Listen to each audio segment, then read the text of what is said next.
నమస్తే, good morning, అందరికీ శుభోదయం. Peoples post TV morning headlines కి స్వాగతం. ఇవాళ ముందుగా తెలంగాణకు సంబంధించిన ప్రధాన వార్తాపత్రికల్లో వచ్చిన అంశాలను చూద్దాం. ముందుగా దిశ న్యూస్ పేపర్ లో వచ్చిన బ్యానర్ ఐటమ్స్ ఏంటో ఒకసారి చూద్దాం. దిశలో ప్రధాన శీర్షికలో వచ్చిన న్యూస్ ఐటమ్, ఫెమా రూల్స్ ఎందుకు పాటించలేదు, అనుమతి లేకుండా విదేశాలకు నిధులు బదిలీ చేయడం నేరమని తెలుసా, బ్రిటన్ ఫౌండ్స్ రూపంలో చెల్లింపునకు ఆర్బీఐ పర్మిషన్ అక్కర్లేదా, స్పాన్సర్షిప్ సంస్థ సీజన్ 10 నుంచి ఎందుకు తప్పుకుంది, ఎఫ్ఈఓకు స్పాన్సర్స్ ఎంత చెల్లించారు, ప్రైవేట్ సంస్థలకు నష్టం వస్తే ప్రభుత్వం నుంచి ఎందుకు చెల్లించారు, ఫార్ములా ఈ కార్ రేస్ కేసులో కేటీఆర్ పై ఈడీ ప్రశ్నల వర్షం, 40 ప్రశ్నలు 7 గంటల పాటు విచారణ. సో నిన్న ఎట్టకేలకు కేటీఆర్ ఈడీ విచారణకు హాజరయ్యారు. దాదాపు 7 గంటల పాటు ఈడీ విచారణ జరిగింది. 7 గంటల సమయంలో 40 ప్రశ్నల దాకా ఈడీ అధికారులు కేటీఆర్ ని అడగడం జరిగింది. ముఖ్యంగా ఫెమా నిబంధనలకు విరుద్ధంగా చెల్లించారు అన్నది తెలుస్తోంది. ఫెమా నిబంధనల్ని ఎందుకు పాటించలేదు అని ఈడీ అధికారులు అడిగారు. ఫెమా అంటే ఫారిన్ ఎక్స్చేంజ్ మేనేజ్మెంట్ యాక్ట్, అంటే విదేశీ చెల్లింపులు కానీ విదేశీ మారక ద్రవ్యానికి సంబంధించిన కానీ మనకి ఫెమా యాక్ట్ ఉంది. దాని ప్రకారము చెల్లింపులు జరపాల్సి ఉంటుంది ఆ నిబంధనల మేరకు, ఆ యాక్ట్ ప్రకారము. సో ఆ ఫెమా నిబంధనలను ఎందుకు పాటించలేదు అన్నది ప్రధానంగా ఈడీ అడిగినట్టు తెలుస్తోంది.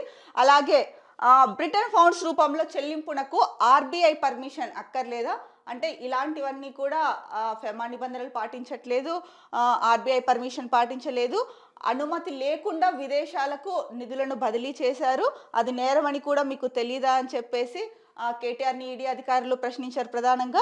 అలాగే ప్రైవేట్ సంస్థలకు నష్టం వస్తే ప్రభుత్వం నుంచి ఎందుకు చెల్లిస్తారు అన్న క్వశ్చన్ కూడా అడిగారు. స్పాన్సర్షిప్ సంస్థ సీజన్ 10 నుంచి ఎందుకు తప్పుకుంది, అది మరి ఎవరైతే దీన్ని నిర్వహిస్తున్నారో, ఈ ప్రాజెక్ట్ తీసుకొచ్చారో వాళ్ళే ఆన్సర్ చేయాలి కదా. సో వీటన్నిటి మీద ఈడీ 7 గంటల పాటు క్వశ్చన్స్ అడిగింది. కానీ కేటీఆర్ మాత్రం కొన్ని క్వశ్చన్స్కి, అంటే ఇక్కడ చెప్తున్న సమాచారం ప్రకారం ఏంటంటే కొన్ని క్వశ్చన్స్కి కేటీఆర్ మౌనంగా ఉండిపోయారు.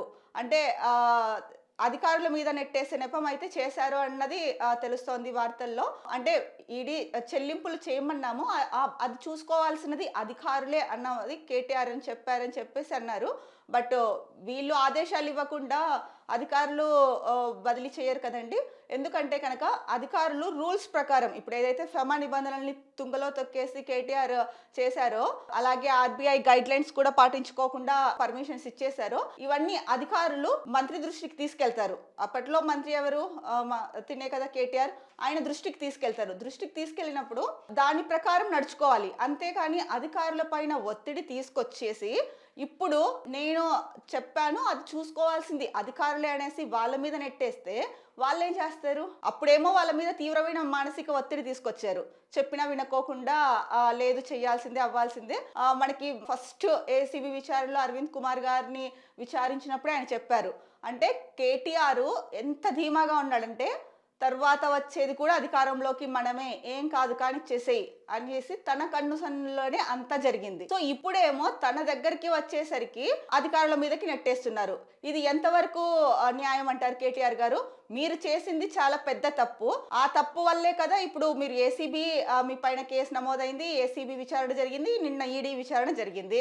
మీరు చెప్తేనే అధికారులు బదిలీ చేశారు నిధుల్ని. మళ్ళీ ఇప్పుడు అధికారుల మీద నెట్టేయడం మీకు, అంటే ఒక్కసారి ఆత్మ పరిశీలన చేసుకోండి. ఈ విషయమనే కాదు, రాజకీయంగా కూడా మీరు అధికార పార్టీ మీద బురద చల్లడం కోసము మీ పార్టీ నేతలని బలిపశువులు చేస్తున్నారు. దానికి ప్రత్యక్ష ఉదాహరణ పట్నం నరేందర్ గారే. ఇంకా అలాంటి వాళ్ళు చాలా మంది ఉన్నారు. ఆ విషయాన్ని ఇప్పుడు పక్కన పెడితే, అంటే దీనికి మీరు ఎలా అయితే మీ పార్టీలో వాళ్ళని బలిపశువులు చేస్తున్నారు, అట్ ద సేమ్ టైం మీరు చేసిన తప్పులని కప్పిపుచ్చుకోవడానికి ప్రభుత్వోద్యోగులని ఏ విధంగా అయితే వాళ్ళ మీద నిందలు మోపుతున్నారో చెప్పడానికి ఆ కంపారిజన్ కోసమే నేను ఈ ఉదాహరణ తీసుకున్నానండి. ఇప్పుడు మీరు అధికారులదే తప్పు అన్నట్టు చెప్పేస్తున్నారు. కానీ వీటన్నింటికి మీ ఆన్సర్ సైలెంట్గా ఉన్నారు. మీ ఆన్సర్ అది 7 గంటల్లో ఒక్కటే ఆన్సర్. మీ ఆన్సర్ నుంచి ప్రధానంగా వచ్చేది ఏంటంటే, అవును చెల్లింపులు చేయమన్నాం, అదంతా చూసుకోవాల్సింది. అంటే మీ ఉద్దేశంలో ఏంటంటే ఆ గైడ్ లైన్స్ కానీ ఆ రూల్స్ ఏవైతే ఉన్నాయో ఆ మార్గదర్శకాలు చూసుకోవాల్సింది అధికారులే అన్నది సింపుల్గా చెప్పేశారు.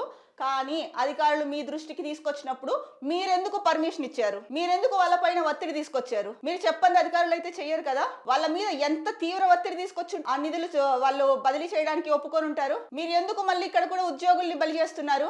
మీ స్వప్రయోజనాల కోసం, మీ సొంత లాభాల కోసం ప్రభుత్వోద్యోగులని బలి చేయడం కరెక్టా? అరవింద్ కుమార్ గారు డైరెక్ట్ గానే చెప్పారు కదండి ఏసీబీ విచారణలో. మీకు ఎంత అహంకారం, ఒక రకంగా చెప్పాలంటే మీకు ఎంత అహంకారం ఉంటే కనుక, ఎంత అతి ఆత్మవిశ్వాసం ఉంటే కనుక మళ్ళీ వచ్చేది మన ప్రభుత్వమే, ఏదో ఒకటి చెయ్యొచ్చు కానిచ్చేసేయండి అని చెప్పేసి మీ దగ్గరికి వచ్చేసరికి అధికారుల మీదకి నెట్టుతున్నారు. కొంచెమన్నా సిగ్గుండాలి కేటీఆర్ గారు, కొంచెం బుర్ర వాడండి. మీ ఒక్కరి కోసం ఇంతమందిని బలి చేయడం కరెక్టా? ఇప్పుడు వాళ్ళందరి ఫ్యామిలీస్ కూడా ఇందులో ఉండిపోయారు కదా, వాళ్ళు కూడా A2 A3లుగా ఉన్నారు కదా. మీరు A1గా ఉంటే మీరు చేసినట్టు ఒప్పుకుంటే ఒకవేళ ఫైనల్ జడ్జిమెంట్ ఏదొస్తుందో అప్పుడు మీరు చేసిన తప్పుల్ని ఒప్పుకుంటే దాన్ని బట్టే కదా ఫైనల్ జడ్జిమెంట్ కూడా ఉంటుంది. మీరు ఇలా మాటలు దాటేస్తూ, సమయం వృధా చేస్తూ, అధికారుల మీద నెపం నెట్టేస్తూ ఇది చేయడం ఏమాత్రం సమంజసనీయం కాదు. మీకు మళ్ళీ అంటే మీరు చదువుకోని వ్యక్తి కాదు, ఏమీ కాదు. మీరు మంచిగా చదువుకున్న వ్యక్తి, ఐటీ శాఖ మంత్రిగా చేశారు, మంచి నాలెడ్జ్ ఉన్న పర్సన్. ఆ నాలెడ్జ్ని రాష్ట్రాభివృద్ధి కోసం వాడాలి, కానీ మీ స్వప్రయోజనాల కోసం వాడేసి ఇంకొకరిని బలి చేయడం కాదు. ఈడీ అడిగిన ఈ క్వశ్చన్స్కి మీరు ఏదైతే సమాధానాలు చెప్పారో అంటే తిరిగిచ్చి అదే సమాధానం చెప్పడం, ఫైనల్గా అధికారుల మీదకి నెట్టేయడం, అది ఏమాత్రం కరెక్ట్ కాదు. మీకోసం వర్క్ చేసిన వాళ్ళని, మిమ్మల్ని నమ్ముకున్న వాళ్ళని, అంటే రాజకీయ నేతలు అవ్వచ్చు, ఇంకొకరు అవ్వచ్చు, ఈవెన్ ఐఏఎస్ అధికారులను కూడా బలి చేస్తారండి మీరు. ఒక ఐఏఎస్ ఆఫీసర్ చెప్పినా కూడా వినుకోకుండా చివరికి మళ్ళీ తన మీద నెపం నెట్టేయడము, ఇది చాలా అసలు బీఆర్ఎస్ నేతలారా మీరు కూడా జాగ్రత్తగా ఉండండి. ఏంటంటే తన వరకు వస్తే అప్పుడు నొప్పి తెలుస్తుంది అంటారు కదా, ఇప్పుడు తన వరకు వచ్చింది, ఏదైనా చేయడానికి సిద్ధంగా ఉన్నట్లు అనిపిస్తోంది కేటీఆర్ తీరు చూస్తుంటే కనుక.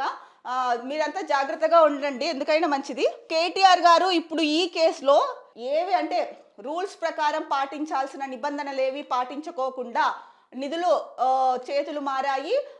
తర్వాత జెన్ నెక్స్ట్ ఉంది కదండి సంస్థ, దీంట్లో పార్ట్నర్షిప్, అది ఎవరిదో కాదు, కేటీఆర్ స్నేహితుడిదే అన్నది కూడా మనకి ఏసీబీ విచారణలో తెలిసింది.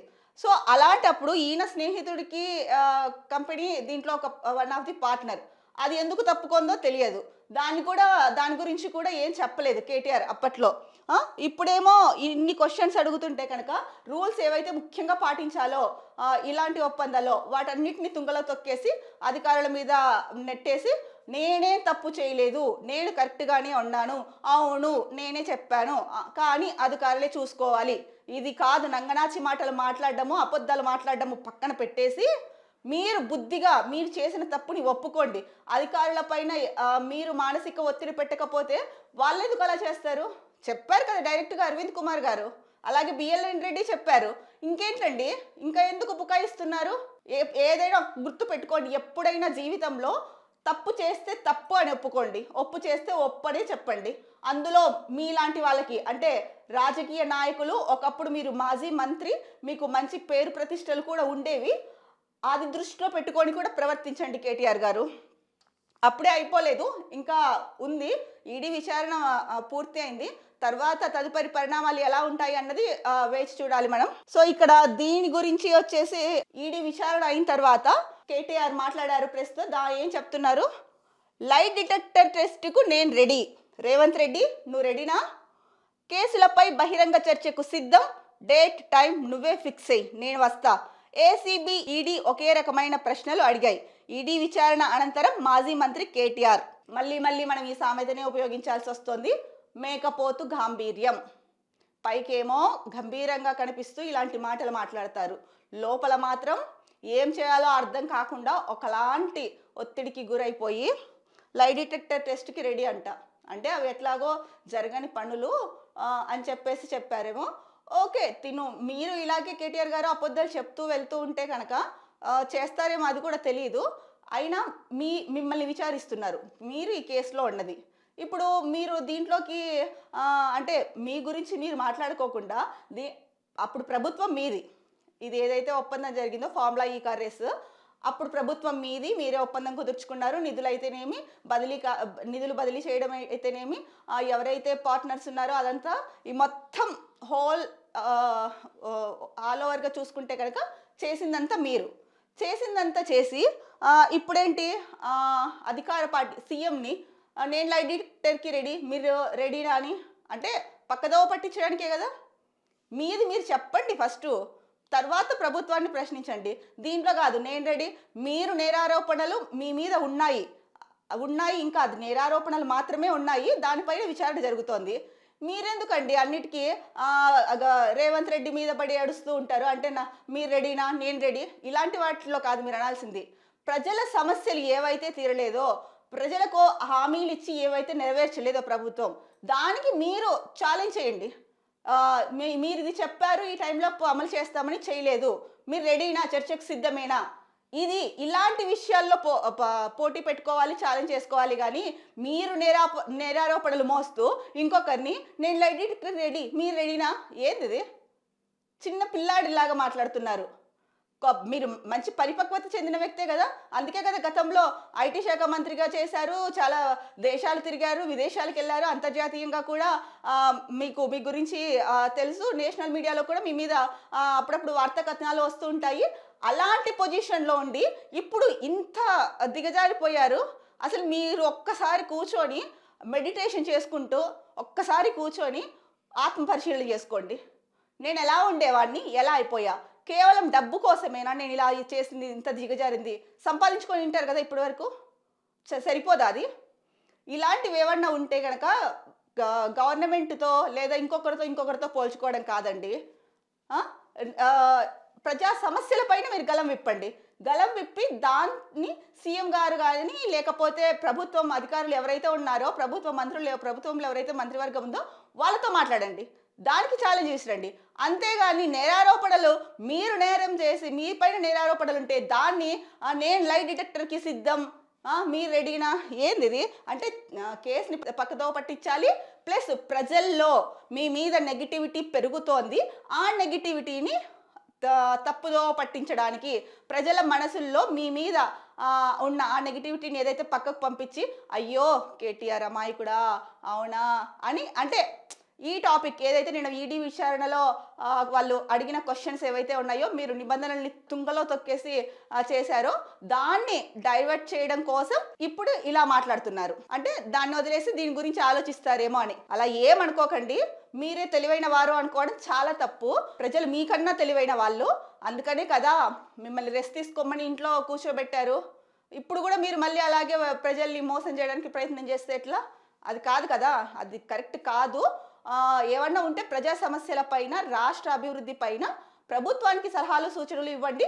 అక్కడ ప్రభుత్వం సరిగ్గా చేయలేదు అంటే కనుక మీరు ఇట్లాంటి చర్చలకు సిద్ధమా, లేకపోతే ఈ సమస్య పైన మాట్లాడడానికి మీరు రెడీనా, ఇలాంటివి అడగండి. అంతేగాని ఇలాంటి కేసుల్లో ముఖ్యంగా మీ మీద ఉన్న కేసుని ఇంకొకరితో కంపేర్ చేసుకుంటూ ఇంకొకరిని దాంట్లోకి లాగడం ఎంతవరకు కరెక్ట్ అండి? అసలు అది ఎలా మీరు అలా కంపేర్ చేస్తున్నారో కూడా అర్థం కావట్లేదు. జనాలు అంతా గమనిస్తున్నారు, మీరేం భయపడకండి, don't worry, be strong. KTR గారు ముందుగా రోజు చెప్తున్నదే మళ్ళీ చెప్తున్నాం, మీ నాన్నగారు మిమ్మల్ని ఈడీ విచారణ ధైర్యంగా ఎదుర్కోమన్నారు. నిజంగా నిన్న వెళ్ళి 7 గంటల పాటు కూర్చొని ధైర్యంగా ఎదుర్కొన్నారు. కాకపోతే మీరు చెప్పిన ఆన్సర్స్ మాత్రం వేరే, అంటే అధికారుల మీద నెట్టేసే ఆన్సర్లు చెప్పారు. బయటకు వచ్చి నేను ఈడీ విచారణ బాగా ఎదుర్కొన్నాను, మంచిగా సక్సెస్ఫుల్గా అయిపోయింది, అసలు అడిగిన ప్రశ్నల్ని పదే అడుగుతున్నారని కూడా మీరు అన్నారు. చూసాం మేము కూడా వార్తల్లో. చెప్పేసి ఇప్పుడేమో నేను లైట్ డిటెక్టర్కైనా రెడీ, మీరు రెడీనా అంటున్నారు. మీరు రెడీ అయితే పక్కన వాళ్ళు ఎందుకు రెడీ ఉండాలండి? మీరు లైట్ డిటెక్టర్ చేయించుకోవాలనుకుంటే మీరే అప్పీల్ చేసుకోండి, నేను లైట్ డిటెక్టర్కి కూడా రెడీ ఈ విషయంలో అని. అంతేగాని ఇట్లా ఉత్తుత్తి మాటలు మాట్లాడకండి. సో దీనికి సంబంధించింది మరొక వార్త. నెక్స్ట్ జెన్కు ఏసీబీ నోటీసులు, 18న విచారణకు అటెండ్ కావాలని స్పష్టం, సీజన్ 10 నుంచి తప్పుకోవడంపై ఎంక్వైరీ, ఫార్ములా ఈ కార్ రేస్లో ప్రమోటర్గా సంస్థ. ఏదైతే నెక్స్ట్ జెన్ ఉందో ఆ కంపెనీ సీజన్ 10 నుంచి తప్పుకుంది, అందులో ఇది ఫార్ములా ఈ కార్ రేస్లో ప్రమోటర్గా ఉంది సంస్థ. ఈ సంస్థ కేటీఆర్ స్నేహితుడిదే అని కూడా బిఎల్ఎన్ రెడ్డి గారు చెప్పారు మనకి ఏసీబీ విచారణ జరిగినప్పుడు. అరవింద్ కుమార్ గారు కూడా చెప్పినట్టున్నారు. మరి దీనికి కూడా ఏసీబీ నోటీసులు ఇచ్చారు. 18న విచారణకు అటెండ్ కావాలని చెప్పారు. మరి 18వ తారీఖు అంటే రేపే ఏం జరుగుతుంది అన్నది, అంటే వీళ్ళేం చెప్తారో, వీళ్ళ వైపు నుంచి వాదనలు అంటే ఏసీబీ అడిగిన దానికి వీళ్ళేం చెప్తారన్నది వేచి చూడాలి.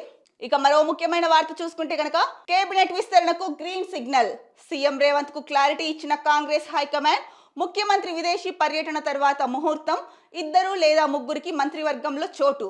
ఢిల్లీ పెద్దలకు జాబితా సమర్పించిన సీఎం. రెడ్డి సామాజిక వర్గం నుంచే ఎక్కువ మంది పోటీ.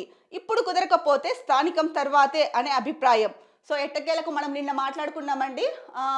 ఆశావాహులు ఎవరైతే ఉన్నారో కేబినెట్లో మంత్రి పదవి కావాలి, చోటు సంపాదించుకోవాలి అని ఇన్ని రోజులు ఎదురు చూశారు. అంటే రేవంత్ రెడ్డి ఢిల్లీ వెళ్ళిన ప్రతిసారి కూడా ఈసారైనా మంత్రివర్గ విస్తరణ గురించి టాపిక్ వస్తుంది, మంత్రివర్గ విస్తరణ జరుగుతుంది అని ఎవరైతే ఎదురు చూశారో వాళ్ళకి నిన్ననే మాట్లాడుకున్నాం. సో మనం మాట్లాడుకున్నాము. తర్వాత న్యూస్ కూడా అంటే ఏంటంటే కనుక క్యాబినెట్ విస్తరణ జరుగుతుంది.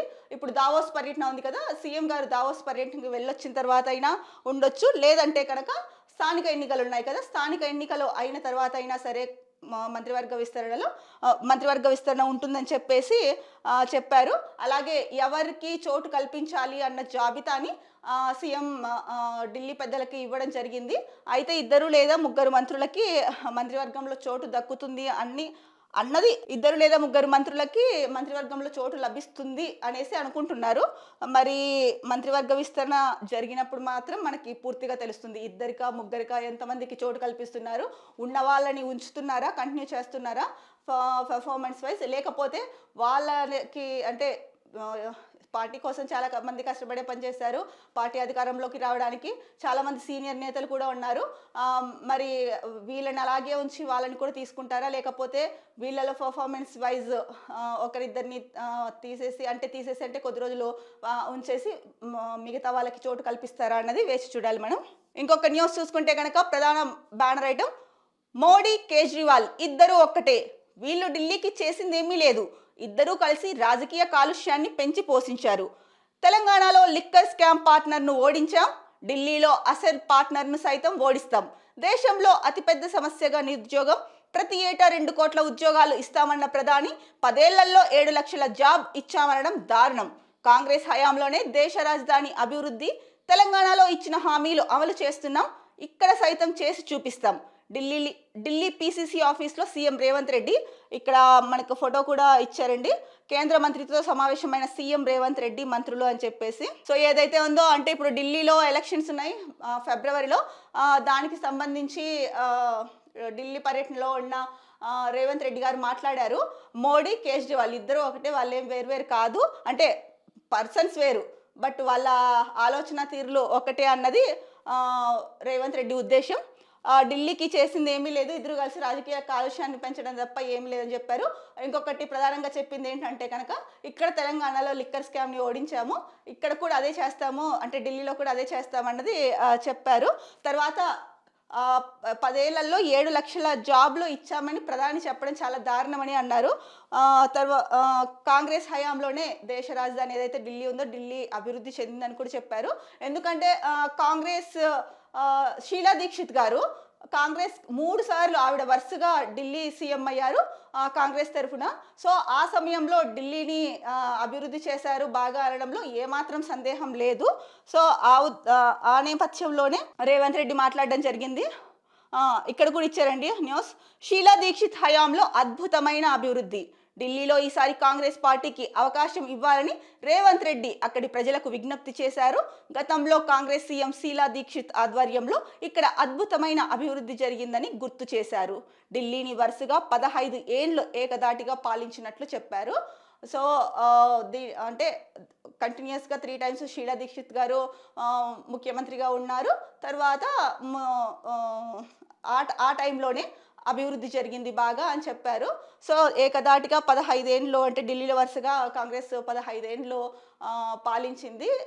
సో ఆ టైంలో బాగా అభివృద్ధి జరిగింది. ఈసారి కూడా కాంగ్రెస్కి అవకాశం ఇవ్వండి అని చెప్పేసి తెలంగాణ సీఎం రేవంత్ రెడ్డి ఢిల్లీలో ప్రజలకు విజ్ఞప్తి చేశారు. మరి ఎలక్షన్స్ కూడా త్వరలోనే ఉన్నాయి ఢిల్లీలో. రిజల్ట్ కూడా వెంటనే వచ్చేస్తుంది. చూడాలి ఎవరు గెలుస్తారు ఏంటి అన్నది. ఇంకొక మరో ముఖ్యమైన న్యూస్ చూసుకుంటే కనుక, మా మెప్పు కోసం వాస్తవాలు దాచిపెట్టొద్దు, తప్పు చేసి జైలు పాలు కావద్దు, నిబద్ధతతో పని చేసి శాఖల గౌరవాన్ని నిలబెట్టండి. ఆర్డీ శాఖల సమీక్షలో మంత్రి సీతక్క. ఇక్కడ ఫోటో కూడా ఇచ్చారండి. సమావేశంలో మంత్రి సీతక్క మాట్లాడుతున్నారు.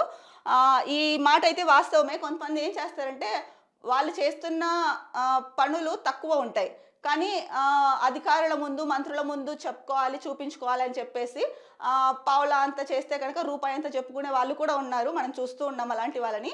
సో సీతక్క డైరెక్ట్గానే చెప్పేశారు, మీరు అంటే మెప్పు కోసం వాస్తవాలని దాచిపెట్టకండి, ఏది జరిగిందో, ఎంత అభివృద్ధి చేశారు, మీరు ఏం పనులు చేశారో అవే చెప్పండి, తప్పు చేసి జైలు పాలు కావద్దు, నిబద్ధతతో పనులు చేసి శాఖల గౌరవాన్ని నిలబెట్టండి అని చెప్పేసి సమీక్ష సమావేశంలో చెప్పారు. Very good. తర్వాత ఛత్తీస్గఢ్లో భారీ ఎన్కౌంటర్, 12 మంది మావోయిస్టులు మృతి. బీజాపూర్ జిల్లా దక్షిణ బస్తర్ ప్రాంతంలో ఎదురుపడ్డ పోలీసులు మావోయిస్టులు ఇరువురు మధ్య కాల్పులు కొనసాగుతున్న సెర్చ్ ఆపరేషన్. సో ఛత్తీస్గఢ్ రాష్ట్రం బీజాపూర్ జిల్లాలోని దక్షిణ బస్తర్ ప్రాంతంలో గురువారం భారీ ఎన్కౌంటర్ జరిగిందండి. 12 మంది మావోయిస్టులు మృతి చెందారు. మావోయిస్టు పార్టీకి ఇది పెద్ద దెబ్బ అనే చెప్పాలి. సో ఇంకొక ప్రధాన బ్యానర్ ఐటమ్ చూసుకుంటే కనుక, కృష్ణాలో పెరగనున్న తెలంగాణ వాటా, ట్రైబ్యునల్ విచారణలో కీలక పరిణామం.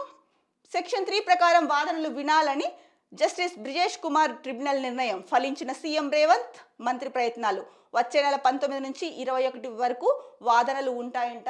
మరి అప్పుడు చూడాలి ట్రిబ్యునల్ ఏమి తీర్పు ఇస్తుంది అన్నది. వెలుగులో ప్రధాన బ్యానర్ ఐటమ్, ఛత్తీస్గఢ్లో భారీ ఎన్కౌంటర్, 12అంటే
పోలీస్ వ్యవస్థ ఎంత స్ట్రాంగ్గా ఉన్నప్పటికీ కూడా ఇలాంటివి అప్పుడప్పుడు ఇలాంటివి జరుగుతూ ఉంటాయి. ఇవి చాలా బాధాకరం.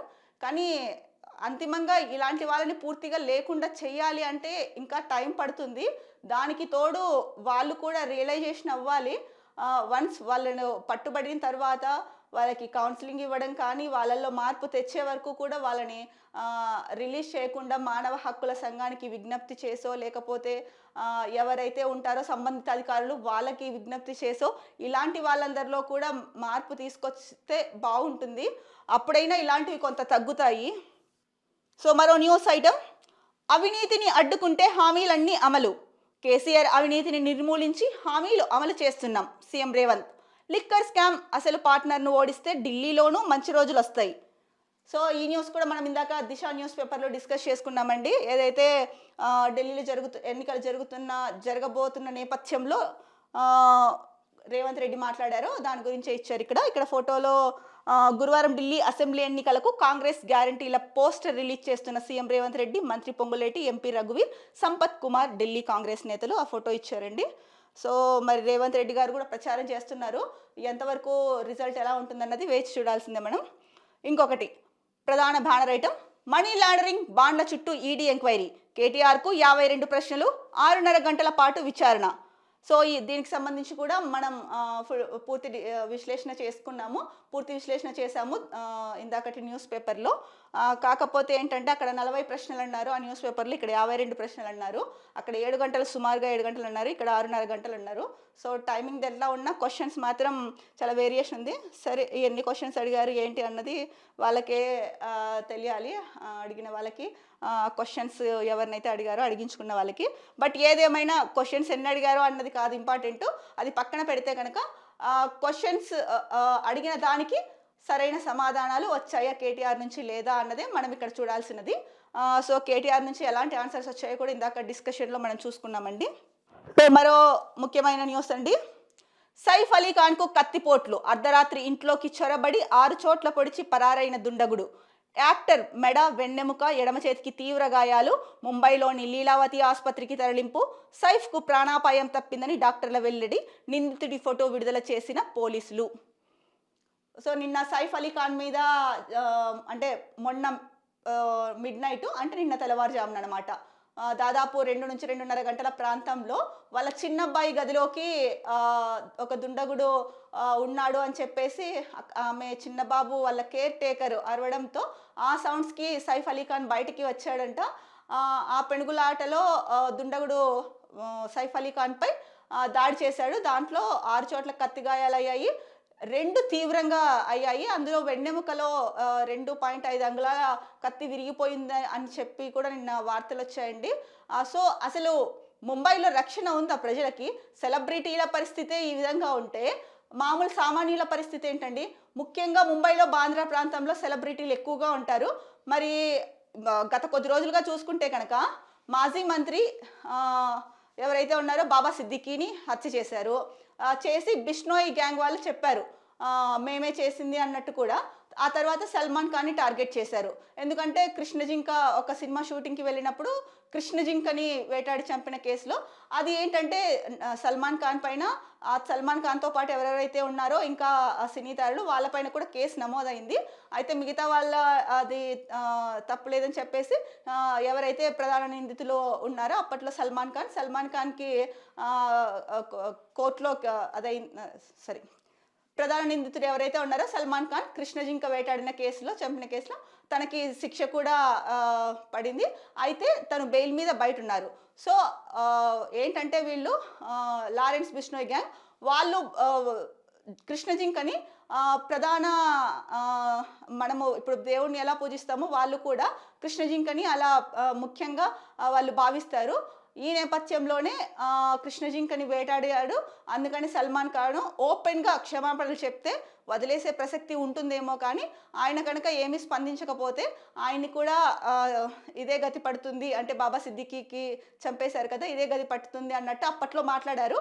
ఇప్పుడు తర్వాత సైఫ్ అలీ ఖాన్ని చూస్తే కనుక అసలు ముంబైలో ఏం జరుగుతోంది అన్నది, వాణిజ్య రాజధాని అంటే మనకు గుర్తొచ్చేది ముంబై. అలాంటి ముంబైలో వరుసగా ఇలాంటి ఘటనలు జరుగుతూ ఉంటే అది దేశానికి మంచిది కాదు, ముఖ్యంగా ప్రజలకు మంచిది కాదు. ప్రాణాలు ఇలా తీసుకుంటూ వెళ్తుంటే రక్షణ వ్యవస్థ అంటే రక్షణ వ్యవస్థ ఆ రాష్ట్రంలో ఉన్న హోంశాఖ ఏం చేస్తోంది? సెలబ్రిటీలకే ఇది లేదు, ఇక సామాన్యుల పరిస్థితి ఎలా ఉంటుంది?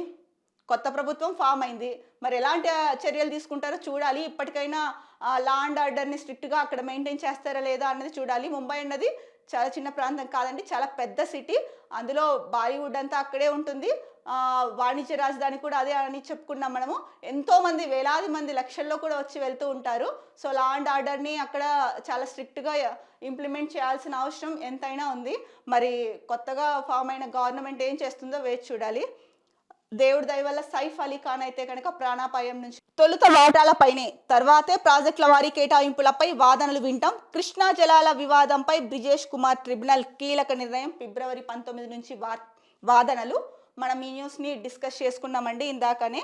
ఇంకొకటి 600 హామీల అమలు. తెలంగాణలో ఏడాదిలోనే 55,000 ప్రభుత్వ ఉద్యోగాలు ఇచ్చామని చెప్పేసి రేవంత్ రెడ్డి అన్నారు. ఢిల్లీ ఎన్నికల నేపథ్యంలో అక్కడ ప్రచారానికి వెళ్ళారు రేవంత్ రెడ్డి. దానికి సంబంధించిన హామీల పోస్టర్లను విడుదల చేస్తున్న ఫోటో కూడా ఇచ్చారు. ఈ న్యూస్ గురించి కూడా మనము ఇందాక అనాలిసిస్ చేసుకున్నామండి, అయిపోయింది. అయితే ఇంకొకటి ఏంటంటే కేంద్ర ప్రభుత్వ ఉద్యోగులకు శుభవార్త. 8వ వేతన సవరణ సంఘం ఏర్పాటుకు మోదీ సర్కార్ పచ్చజెండా. ప్రధాని నరేంద్ర మోడీ నేతృత్వంలోని కేంద్ర కేబినెట్ గురువారం ఢిల్లీలో సమావేశమై పలు కీలక నిర్ణయాలు తీసుకుంది. కేంద్ర ప్రభుత్వ ఉద్యోగులకు 8వ వేతన సవరణ సంఘం ఏర్పాటు, 3,924 కోట్ల రూపాయలతో ఆంధ్రప్రదేశ్లోని శ్రీహరికోటలో మూడో లాంచ్ ప్యాడ్ అంటే నూతన రాకెట్ ప్రయోగ వేదిక ఏర్పాటు నిర్ణయాలు ఇందులో ముఖ్యమైనవని తెలుస్తోంది. అదే న్యూస్ ఇచ్చారు ఇక్కడ. నిజంగా కేంద్ర ప్రభుత్వ ఉద్యోగులకు ఇది శుభవార్త. అలాగే ఏపీలో ఏదైతే కనుక శ్రీహరికోటలో మూడో లాంచ్ ప్యాడ్ ఏర్పాటు చేస్తామన్నారు. ఎందుకంటే ఇప్పుడిప్పుడే శ్రీహరికోటలో అంటే ఇప్పుడిప్పుడే కాదు, చాలా రోజుల నుంచే శ్రీహరికోటలో మనకి తెలుసు ఇస్రో ఎంత ఏంటంటే అగ్రరాజ్యాల సరసన చేరిందనమాట. ఇస్రో ప్రయోగాల వల్ల భారత కీర్తి కిరీటంలో అదొక కలికితురాయి అని చెప్పుకోవచ్చు మనము. ఇక దీంట్లో కూడా ప్రధాన బ్యానర్ ఐటంలో అక్రమాలకు తావు లేదు, దురుద్దేశం కూడా లేదు. ఫార్ములా ఈ ఆపరేషన్స్కు డబ్బు చెల్లించాలని చెప్పా, నిబంధనల మేరకు నడుచుకోవాల్సింది అధికారులే, ఈడీ విచారణలో స్పష్టం చేసిన కేటీఆర్. మనం ఈ న్యూస్ గురించి డిస్కస్ అనుకున్నాం కదండి, చెప్పుకున్నాం కదా ఇందాక అనాలిసిస్లో. నిబంధనల మేరకు నడుచుకోవాల్సింది అధికారులే అంట. మీరు మెడ మీద అంటే ఒత్తిడి, ఎగ్జాంపుల్ చెప్తున్నట్లు ఉంటుందంటే మెడ మీద కత్తి పెట్టి చేస్తావా చేయవా అన్న రీతిలో వాళ్ళ మీద ఒత్తిడి తీసుకొచ్చి మళ్ళీ కూడా మన ప్రభుత్వమే వస్తుందని చెప్పేసి వాళ్ళని అంతా ఇది చేసి ఇప్పుడేమో అదేంటి నిబంధనల మేరకు నడుచుకోవాల్సిన అధికారులే అంటారా? ఇది మీ విజ్ఞతకే వదిలేస్తున్నాం కేటీఆర్ గారు. అనవసరంగా ఇంకొకరిని మీకోసం వేరే వాళ్ళని మాత్రం బలి చేయకండి. ఇంకొకటి, దక్షిణ బస్తర్ దద్దరిల్లింది. ఎన్కౌంటర్లో 17 మంది మావోయిస్టులు మృతి. దీనికి సంబంధించిన వార్తని కూడా ఇందాక చూసాము. అయితే ఇందాక న్యూస్ పేపర్స్లో 12 మంది మావోయిస్టులు అన్నారు. బట్ అంటే ఆ న్యూస్ పేపర్ డెడ్లైన్ టైంకి అందిన వార్తల ప్రకారం 12 అయి ఉండొచ్చు, 12 మంది అయి ఉండొచ్చు. ఈనాడులో మాత్రం 17 మంది మావోయిస్టులు మృతి అని చెప్పేసి ఇచ్చారు. ఇది డౌట్గా పెట్టారు. ఛత్తీస్గఢ్లో అడవులను చుట్టుముట్టిన 1500 మంది జవాన్లు. సో తెలంగాణలో మరో ముఖ్యమైన ప్రధాన పత్రిక నమస్తే తెలంగాణ. నమస్తే తెలంగాణలో ప్రధాన బ్యానర్ ఐటమ్స్లో ఏమో చూద్దాం. లై డిటెక్టర్ పరీక్షకు సిద్ధమా, జడ్జీల సమక్షంలోనే కూర్చుందాం, మీడియా ముందే చర్చ పెడదాం, డేటు ప్లేస్ టైం నువ్వే చెప్పు, నీ జూబ్లీ హిల్స్ ప్యాలెస్లోనో జడ్జీల ముందా తేల్చుకో, సీఎం రేవంత్కు కేటీఆర్ సూటి సవాల్, తప్పు అని తేలితే ఏ శిక్షకైనా సిద్ధమని వెల్లడి, ఎన్నిసార్లైనా విచారణకు వస్తానని స్పష్టీకరణ, న్యాయ వ్యవస్థపై నమ్మకం ఉందని వ్యాఖ్య, 8 గంటల పాటు ఈడీ విచారణ, సహకరించిన బీఆర్ఎస్ వర్కింగ్ ప్రెసిడెంట్, ఫార్ములా ఈ కార్ రేస్ పత్రాల సమర్పణ, 40కి పైగా ఈడీ ప్రశ్నలకు సమాధానం. మనం దీని గురించి ఇందాకటి న్యూస్ పేపర్స్లో చాలా డీటెయిల్డ్గా మాట్లాడుకున్నాము. ఇక్కడ కనుక మనం గమనిస్తే నమస్తే తెలంగాణలో ఇంతకు ముందు చూసిన పత్రికలకు ఈ పత్రికలకు ప్రధాన డిఫరెన్స్ ఎక్కడ కనిపిస్తుంది? ఫస్ట్ వీళ్ళు ఇచ్చింది లై డిటెక్టర్ పరీక్షకు సిద్ధమా అన్నది హెడ్లైన్ పెట్టి ఇచ్చారు. యాక్చువల్గా కేటీఆర్ ఈడీ విచారణలో ఏమేమి అడిగారు క్వశ్చన్స్? ఫెమా నిబంధనలను ఎందుకు పాటించలేదు, ఆర్బీఐ గైడ్లైన్స్ ఎందుకు పాటించలేదు, రేస్ నుంచి సీజన్ 10 నుంచి ఎందుకు తప్పుకుంది సంస్థ, అదేంటి కంపెనీలు ప్రైవేట్ సంస్థలు డబ్బులు చెల్లించకపోతే వాళ్ళు నష్టాలు పడితే ప్రభుత్వం నుంచి ఎందుకు చెల్లించారు, ఇలాంటి క్వశ్చన్స్ అన్నీ అడిగింది. సో అవన్నిటినీ పక్కన పెట్టేసి లై డిటెక్టర్ పరీక్షకు సిద్ధమయ్యేదైతే తను ఈడీ విచారణ అయిపోయిన తర్వాత బయటకు వచ్చి మాట్లాడారో దాన్ని హైలైట్ చేస్తూ న్యూస్ ఇచ్చారు. ఇక్కడే మనకు అర్థమైపోతుంది ఎవరు ఏంటి ఎలా ఎవరు వత్తాసు పలుకుతున్నారు, ఏ పేపర్ ఎవరికి అనుకూలంగా మాట్లాడుతోందని.